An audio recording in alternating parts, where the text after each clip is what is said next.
Hello friends, welcome to Bhoomika's kitchen. ನಾನು ಭೂಮಿಕಾ ಸುದರ್ಶನ್.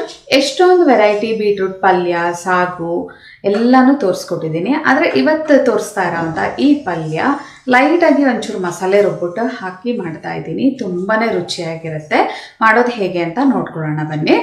ಇವತ್ತು ನಾನು ನಿಮಗೆ ತೋರಿಸ್ತಾ ಇರೋವಂಥ ಈ ಒಂದು ಬೀಟ್ರೂಟ್ ಪಲ್ಯದ ರೆಸಿಪಿ ಅಂತೂ ತುಂಬಾ ಸಿಂಪಲ್ಲು. 1 ಟೀ ಸ್ಪೂನ್ ಜೀರಿಗೆ, 3 ಹಸಿಮೆಣಸಿನ್ಕಾಯಿ ಅಥವಾ ಖಾರಕ್ಕೆ ತಕ್ಕಷ್ಟು, 1/4 ಕಪ್ಪಷ್ಟು ಹಸಿ ತೆಂಗಿನ ತುರಿ, ಒಂದು ಅರ್ಧ ಹಿಡಿಯಷ್ಟು ಕೊತ್ತಂಬರಿ ಸೊಪ್ಪು. ಇದಿಷ್ಟು ಮಿಕ್ಸರ್ ಜಾರ್ಗೆ ಹಾಕ್ಕೊಂಡು ತರ್ತರಿಯಾಗಿ ರುಬ್ಕೊಳ್ತೀನಿ. ನೀರು ಹಾಕದೆ ತರ್ತರಿಯಾಗಿ ರುಬ್ಕೊಂಡಿದ್ದೀನಿ. ಇದನ್ನ ಪಕ್ಕ ಎತ್ತಿಟ್ಟು ಒಗ್ಗರಣೆ ಹಾಕೊಳ್ಳೋಣ. ಸ್ಟವ್ ಆನ್ ಮಾಡಿಕೊಂಡು ಒಂದು ದಪ್ಪ ತಳ ಇರೋವಂಥ ಪಾತ್ರೆಯಲ್ಲಿ 2 ಟೇಬಲ್ ಸ್ಪೂನ್ ಎಣ್ಣೆ ಹಾಕಿದ್ದೀನಿ. ಎಣ್ಣೆ ಒಂಚೂರು ಚೆನ್ನಾಗಿ ಬಿಸಿ ಆಗ್ತಿದೆ. ಹಾಗೆ ಸಾಸಿವೆ, ಕಡಲೆಬೇಳೆ, ಉದ್ದಿನಬೇಳೆ ಎಲ್ಲ ಸ್ವಲ್ಪ ಹಾಕ್ಕೊಂಡು ಇದು ಚೆನ್ನಾಗಿ ಫ್ರೈ ಮಾಡ್ಕೊಳ್ತೀನಿ.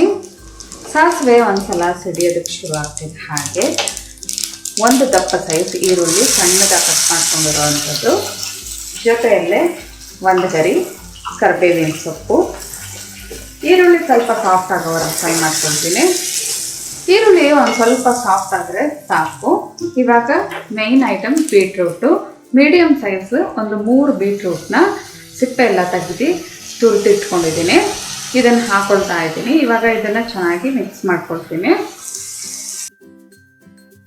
ಈ ಬೀಟ್ರೂಟ್ನ ನೀವು ತುರಿದ್ಬಿಡ್ಬೇಕಾದ್ರೂ ಮಾಡ್ಕೋಬೋದು, ಇಲ್ಲ ಅಂತ ಅಂದರೆ ಸಣ್ಣದಾಗಿ ಕಟ್ ಮಾಡಿಬಿಡ್ಬೇಕಾದ್ರೂ ಮಾಡ್ಕೋಬೋದು.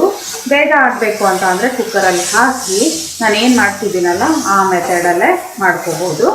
ಎಲ್ಲ ಚೆನ್ನಾಗಿ ಈರುಳ್ಳಿಗೆ ಮಿಕ್ಸ್ ಮಾಡ್ಕೊಳ್ತೀನಿ. ಒಗ್ಗರಣೆ ಜೊತೆ ಇದೆಲ್ಲ ಚೆನ್ನಾಗಿ ಮಿಕ್ಸ್ ಆಗಿದೆ, ಜೊತೆಗೆ ಬಿಸಿ ಕೂಡ ಆಗಿದೆ. ಇವಾಗ ರುಚಿಗೆ ಎಷ್ಟು ಬೇಕೋ ಅಷ್ಟು ಉಪ್ಪು ಹಾಕ್ಕೊಳ್ತಾ ಇದ್ದೀನಿ.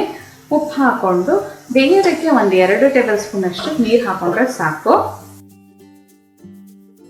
2 ಟೇಬಲ್ ಸ್ಪೂನಷ್ಟು ನೀರು ಹಾಕ್ಕೊಂಡಿದ್ದೀನಿ.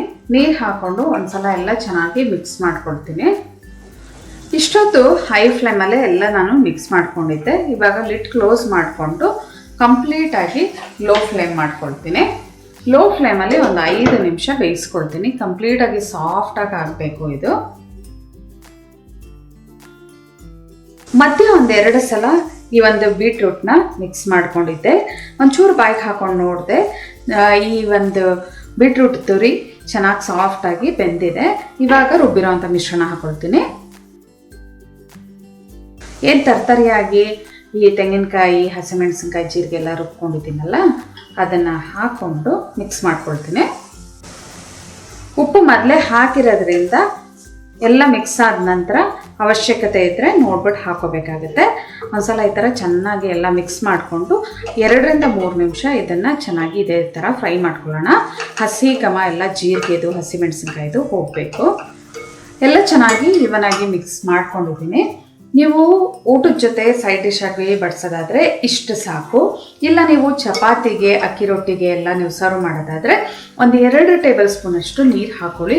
ಒಂದು ಸ್ವಲ್ಪ ಅದು ನೀರಂಶ ಇದ್ದರೆ ತುಂಬ ರುಚಿಯಾಗಿರುತ್ತೆ. 2 ರಿಂದ 3 ಟೇಬಲ್ ಸ್ಪೂನ್ ಹಾಕ್ಕೊಂಡಿದ್ದೀನಿ ಅಷ್ಟೇ. ಇದನ್ನು ಇವಾಗ ಒಂದ್ಸಲ ಈ ಥರ ಮಿಕ್ಸ್ ಮಾಡಿಕೊಂಡು 1 ನಿಮಿಷ ಇದನ್ನು ಬೇಯಿಸ್ಕೊಂಡ್ರೆ ಸಾಕು. ನಂತರ ನಮಗೆ ಈ ಬೀಟ್ರೂಟ್ ಪಲ್ಯ ರೆಡಿಯಾಗಿ ಹೋಗುತ್ತೆ. ಇನ್ನೊಂದು ನಿಮಿಷ ಆಗ್ತಿದ್ದ ಹಾಗೆ ಸ್ಟವ್ ಆಫ್ ಮಾಡ್ತಾ ಇದ್ದೀನಿ. ಸರ್ವ್ ಮಾಡೋದಕ್ಕೆ ಬಿಸಿ ಬಿಸಿ ಬೀಟ್ರೂಟ್ ಪಲ್ಯ ರೆಡಿ ಇದೆ ನೋಡಿ. ಎಷ್ಟೊಂದು ವೆರೈಟಿ ಬೀಟ್ರೂಟ್ ಪಲ್ಯಗಳನ್ನ ನೀವು ಮಾಡ್ಕೊಳ್ತೀರಾ ಅಲ್ವಾ? ಈ ವೆರೈಟಿನೂ ಒಂದ್ಸಲ ಟ್ರೈ ಮಾಡಿ. ಚಪಾತಿ ಅಥವಾ ಅಕ್ಕಿ ರೊಟ್ಟಿ, ಇಲ್ಲ ಅಂದರೆ ಊಟದ ಜೊತೆ ಸೈಡ್ ಡಿಶ್ ಥರ ಬಡಿಸ್ಕೊಂಡು ತಿನ್ನಿ. ತುಂಬಾ ರುಚಿಯಾಗಿರುತ್ತೆ. ಹೇಗಿದೆ ಅಂತ ನನಗೆ ಕಮೆಂಟ್ ಬಾಕ್ಸಲ್ಲೂ ತಿಳಿಸಿ. ಇವತ್ತಿನ ಈ ಸಿಂಪಲ್ ರೆಸಿಪಿ ನಿಮ್ಗೆ ಇಷ್ಟ ಆಗಿದ್ರೆ ಲೈಕ್ ಮಾಡಿ, ಶೇರ್ ಮಾಡಿ. ಯಾರೆಲ್ಲ ಇನ್ನೂ ಭೂಮಿಕಾಸ್ ಕಿಚನ್ಗೆ ಸಬ್ಸ್ಕ್ರೈಬ್ ಆಗಿಲ್ಲ ದಯವಿಟ್ಟು ಸಬ್ಸ್ಕ್ರೈಬ್ ಆಗಿ. Thanks for watching.